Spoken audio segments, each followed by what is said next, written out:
ఈ బనకచెర్ల ప్రాజెక్టు నేను పెద్ద కన్క్లూడ్ చేస్తా ఫ్రెండ్స్, ఎందుకనంటే మనము నోరు అదుపు తప్పాల్సి వస్తుంది సెంటిమెంట్స్ పెరుగుతున్నప్పుడు.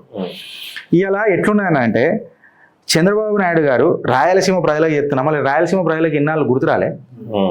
మళ్ళీ తెలంగాణ అప్పుడు నీళ్లు పంపించినప్పుడు అబ్బా వీళ్ళు పంపించినప్పుడు రాయలసీమ ప్రజలే ప్రొటెస్ట్ చేసిర్రు, మాకు ఇవ్వకుండా నువ్వు తమిళనాడుకి ఇస్తావా అని.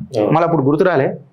మళ్ళీ ఇలా రాయలసీమ రూలర్ అని అంటారా చంద్రబాబు నాయుడు గారిని, లేకపోతే కృష్ణా వాటర్ కిడ్నాపర్ అంటారా?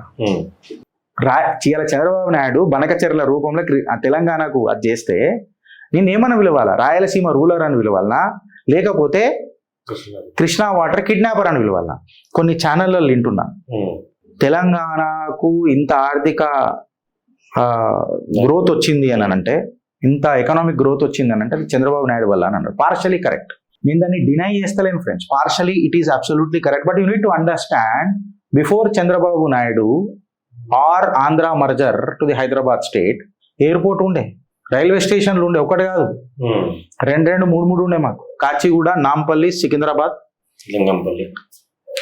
అసెంబ్లీని టెంట్లలో జరుపుకున్నది ఎవరు? గొలుసు చెరువులు ఏడుండే, అసెంబ్లీ టెంట్ ఏడ జరుపుకున్నారు ఫ్రెండ్స్?